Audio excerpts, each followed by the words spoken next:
আসসালামু আলাইকুম রহমতুল্লাহি ওবরাকাতুহু।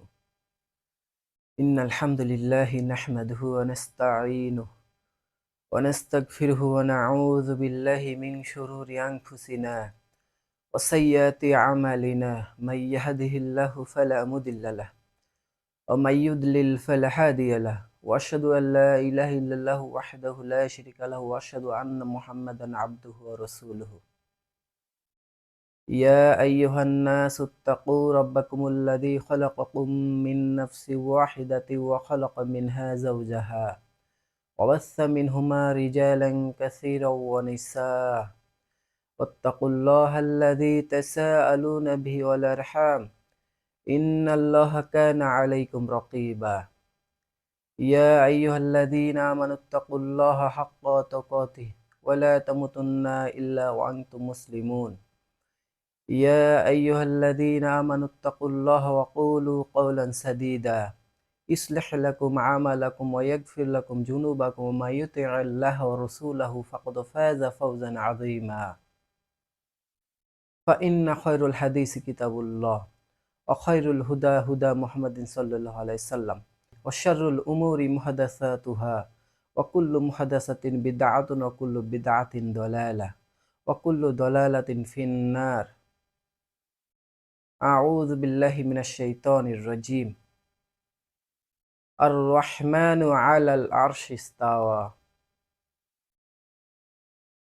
আলহামদুলিল্লাহ, যেই বিষয়টি সম্পর্কে আলোচনা করব, আমরা চারটি বিষয় সম্পর্কে জানবো ইনশাআল্লাহ।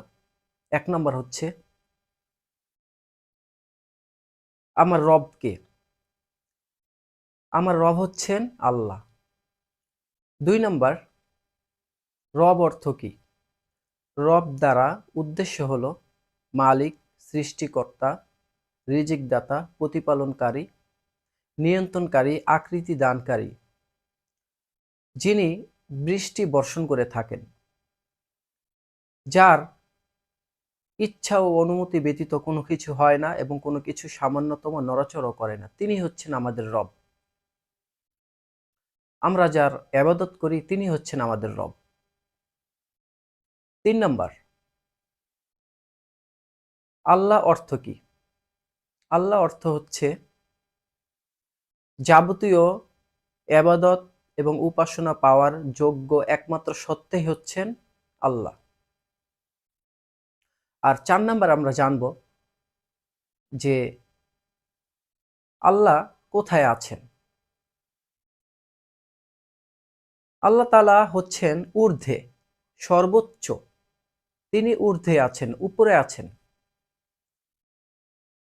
এ সম্পর্কে পবিত্র কোরআনে আল্লাহ তাআলা বলেন, সূরা তোহা সূরা নাম্বার 20 আয়াত নাম্বার 5। আল্লাহ তাআলা বলেন, আউযু বিল্লাহি মিনাশ শাইতানির রাজীম। আর রহমানু আলাল আরশি ইস্তাওয়া।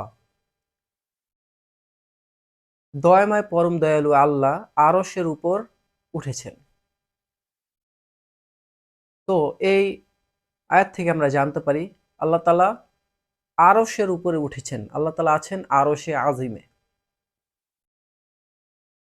এখন এই আল্লাহ সুবহানাহু ওয়া তাআলা যে আরশে উঠেছেন, এর ধরন, এর কাইফিয়ত এ সম্পর্কে আমাদের চিন্তা করা যাবে না, কারণ এ সম্পর্কে কিছু জানানো হয়নি।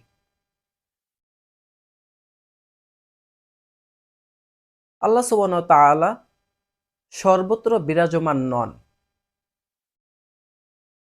কেননা সর্বোচ্চ প্রশংসনীয় বিশেষণটি আল্লাহ সুবহানাহু ওয়া তাআলা, যিনি সর্বোচ্চে, তিনি আছেন সকলের উপরে। তাই কোনোভাবেই আল্লাহ তাআলা সর্বত্র বিরাজমান এই আকীদা পোষণ করা যাবে না, এই কথাটি বলা যাবে না, কেন আল্লাহ তাআলা হচ্ছেন সর্বোচ্চ। যেমন আমরা প্রতিদিন সালাতে সেজদারত অবস্থায় এ কথা বলে থাকি, এই দোয়া পাঠ করে থাকি, সুবহানা রাব্বিয়াল আলা। যে এই তাসবিহ পড়ে থাকি, যে আমরা যে সুউচ্চ মহান প্রতিপালকের পবিত্রতা ঘোষণা করছি। সুবহান রব্বিয়াল আলা। তো এই সেজদারত অবস্থায় যে আমরা এই তাসবিহ পড়ে থাকি, এর দ্বারাও এটা প্রমাণিত বোঝা যায় যে আল্লাহ সুবহানাহু ওয়া তাআলা হচ্ছেন সর্বোচ্চ। তাই কোনোভাবেই সর্বত্র বিরাজমান এটি বলা যাবে না, এটি কুফরি আকীদা। আর ইমামগণেরা এ ব্যাপারে একমত পোষণ করেছেন যে যে ব্যক্তি এই বিশ্বাস করবে যে যে আল্লাহ তাআলা তিনি জমিনে নেমে আসেন এবং সৃষ্টির মধ্যে প্রবিষ্ট হন, যে ব্যক্তি এই আকীদা পোষণ করবে তা সে কুফরিতে নিপতিত হলো। এ ব্যাপারে ইমামগণেরা একমত পোষণ করেছেন। কাজেই কোনোভাবেই এই কথাও এই বিষয়টাও বিশ্বাস করা যাবে না যে আল্লাহ তাআলা তার সৃষ্টির মধ্যে প্রবিষ্ট হন বা কোনো মানুষের মধ্যে প্রবিষ্ট হন। এটি এটি হচ্ছে একটি কুফরি আকীদা। ইমামগণেরা এ ব্যাপারে একমত পোষণ করেছেন। তবে পবিত্র কোরআনের একটি আয়াতে বলা হয়েছে যে আল্লাহ তাআলা আমাদের সাথে আছেন, মানে মানুষের সাথে আল্লাহ সুবহানাহু ওয়া তাআলা আছেন। এর অর্থ কি?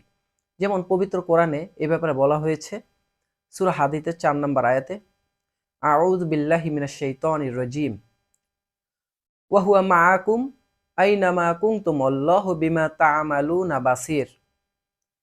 তিনি তোমাদের সাথে আছেন তোমরা যেখানেই থাকো, তোমরা যা করো আল্লাহ তাআলা তা দেখেন।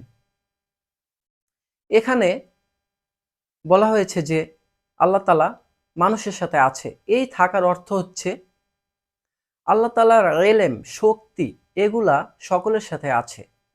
আমরা কেউ তার শক্তি ও জানার বাহিরে নই। আমরা সকলেই তার নিয়ন্ত্রণের অধীন।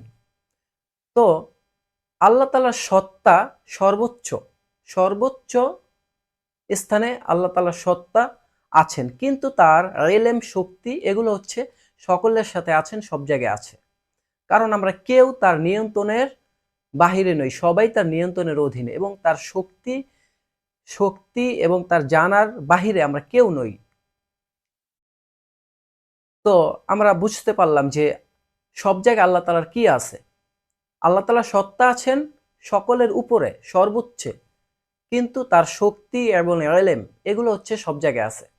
সকলেই আমরা তার নিয়ন্ত্রণের অধীন, কেউ তার নিয়ন্ত্রণের বাহিরে নেই।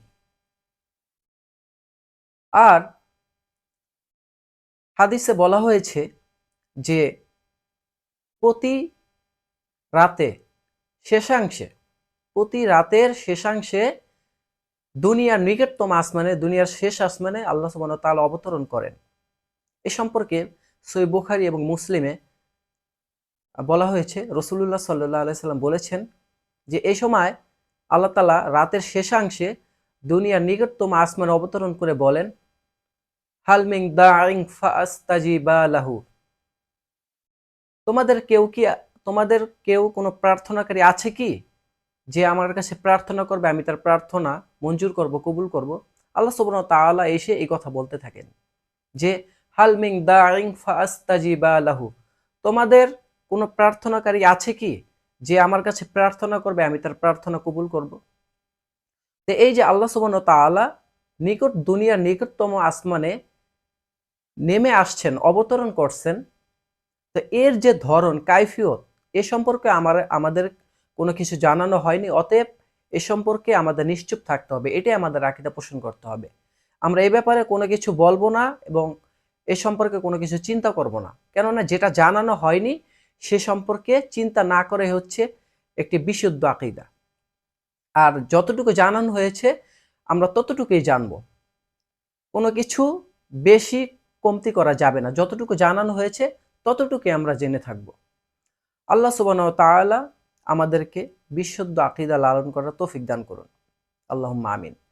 তো সংক্ষিপ্তভাবে আরেকবার জেনে নেই যে আমরা 4টি বিষয় কি জানলাম। 1 নম্বরে যে আমার রব কে? আমার রব হচ্ছেন আল্লাহ তাআলা। রব অর্থ কি? রব দ্বারা উদ্দেশ্য হচ্ছে মালিক, সৃষ্টিকর্তা, প্রতিপালনকারী, রিজিক দাতা ইত্যাদি। 3 নাম্বার, আল্লাহ অর্থ কি? যাবতীয় এবাদত উপাসনার একমাত্র যোগ্য সত্য হচ্ছেন আল্লাহ তাআলা। আর ৪ নাম্বার, আল্লাহ তাআলা কোথায় আছেন? আল্লাহ তাআলা আরশে আজিমে সুউচ্চে ঊর্ধ্বে রয়েছেন আল্লাহ সুবহানাহু ওয়া তাআলা। আল্লাহ সুবহানাহু ওয়া তাআলা আমাদেরকে